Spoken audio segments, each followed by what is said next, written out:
Hey Lauren, thanks for joining. It's so good of you to be on today. And I've had a few of my friends ask some questions about the commercial DNA options that are available out there. And some of them have said that they've heard that you can find information or find cousins that you maybe never even knew. But there's so many options to choose from. There really are. The major DNA test companies are Ancestry, 23andMe, Family Tree DNA, Living DNA, and MyHeritage. And all of them offer a type of DNA testing called autosomal DNA. That's what happens when you get your cheek swabbed or you spit into a tube. And one of the amazing things that all of those companies allow you to do is compare your DNA test results with the DNA tests of everyone else who was chosen to test with that company. And it compares your DNA to their DNA to give you probabilities of relationships. Well, that's really cool. So I pay some money. They take my sample. What would I see when I get the results back? Well, let me share my screen and show you. So can you see my Okay, see screen? your screen. You bet. Okay. Yep. So this is a test that I took with Ancestry, and for privacy's sake, I have blocked off everyone's names. But this, across the companies, you will see a pretty similar list where the first thing that it will show you are the names or the usernames of people that have taken a test. In this case, my father, my mother, my brother, my two grandmothers, and an uncle have all taken a test on this company. And Mhm. in that next column, what you can see are the relationships that Ancestry all by itself has estimated that there are. Some of them, like that top one, parent and child, are so likely that they can't really be anything else. And how Okay. they figured it out is right underneath there is they've compared our DNA, and the companies will either have a percentage or a number measure called the centimorgan that says this is how likely certain relationships are. The higher the percentage, the closer related you are. And so here you can see that for both my parents, that centimorgan number is over 3,000. And so it's sure that these people are either my parents or my children. As you go down the list and people get a little bit further apart on the tree, my brother I only shared just under 3,000. Then when you get to my grandparents, they're both around the 2,000 mark. And this is part of the reason why I really emphasize these are estimated relationships, is because you can see with my two grandmothers, those numbers are very different. One is, 2,100, the other one's 18, but they're still both my grandparents. And then when you compare that number between one of my grandmothers and my uncle, you can see that number is very, very similar. So Ancestry is able to tell these are your close family. In fact, when I click on that shared DNA, it can say we know for sure that this individual, my grandmother, is either a grandmother, grandchild, half-sibling, aunt, uncle, niece, nephew, but they don't know for sure. And so this is why, even though these matches are amazing, you have to do a little bit of groundwork on your own to figure out exactly how you're related to the people on your match lists. Okay, that makes sense. So it would seem like for the close relatives, especially if you recognize them, you could say, "Oh, of course, that's my aunt so and so," or whatever the case may be. But if someone shows on there and you don't recognize them, and it shows that they are your relative, how can you tell if they're really related? Yeah, so that's where you have to get back into the good old-fashioned genealogy groundwork. So the first thing that we recommend you doing is actually starting to build your own family tree. And all of the companies offer tree building services where you can go in and you can put in information about yourself, about your parents, your grandparents, your great-grandparents, and sort of build out this family tree.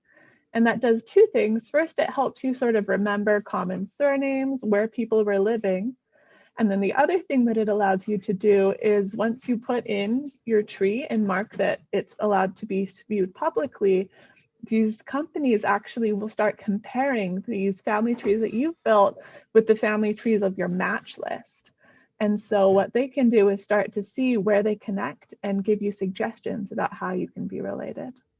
I actually have an Okay. example. Yeah, let's take a look. Okay, so here's two matches from MyHeritage. As you can see, both of them, I share about the same amount of DNA. Both of them are estimated to be my first cousin, twice removed, maybe a second cousin. And so this is sort of that situation where I don't know these people. I've built out my tree and I still don't recognize them. And so what I do is start looking at this information that they've provided. And as I can see, whoops. So first, this is when I look at that estimated relationship, it can see there's 8 different places where these people could be related to me.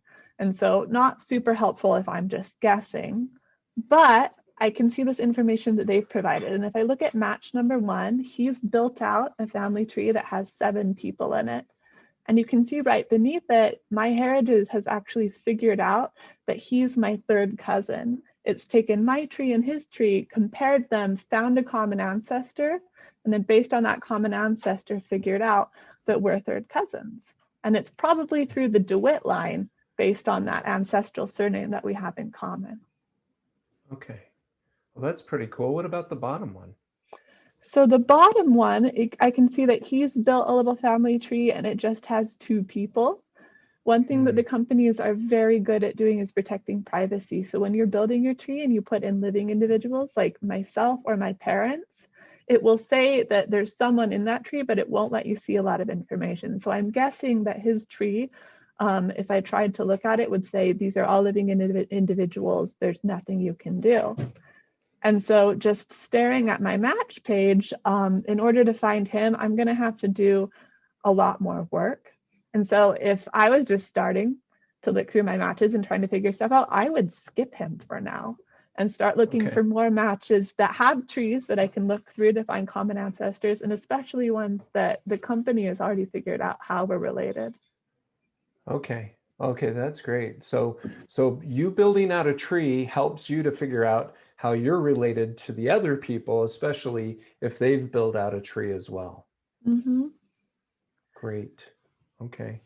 Well, that's pretty cool. So if there's no tree and that, let's say you work through all the other ones and you figure out what you're going to find out and you come back to this one at the bottom where there's no tree, are there any options at that point? Yes, there are 2 options, both of which are brilliant. The first one is that all of these companies have some sort of message option where you can send them an email or a chat and just say, hello, I've noticed that we're related. If you know information about your family, you might want to give them some surnames of your great-grandparents just to help them start thinking about where you may connect, and just ask if they have information that they might know. And I've gotten a lot of cool connections that way.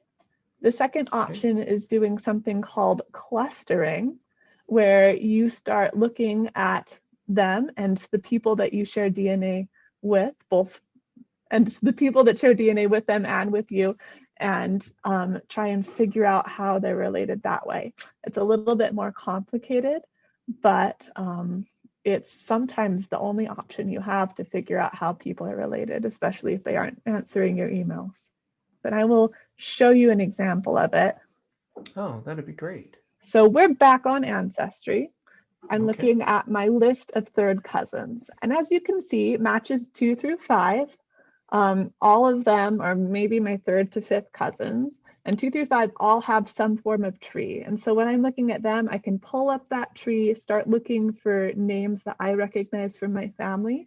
You can see number 4 and number 5 under that tree icon, it says common ancestors. So Ancestry's already figured out how we're related. But if you look at match number 1, there's no tree, there's no common ancestor, there's not a lot to go on. And so what I can do is I can open up that match and look at the list of shared matches. All of the company have this feature where it will list out all the people that have taken DNA tests that share DNA with you and with that match. And it clusters them into this nice little group. So if you think about your family and you have your 4 grandparents, and let's say that this person, we don't know it, but they're descended from your paternal grandfather.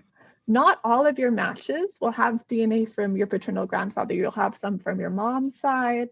And so Ancestry cuts off all those people and says, all of you descend from at least one common ancestor.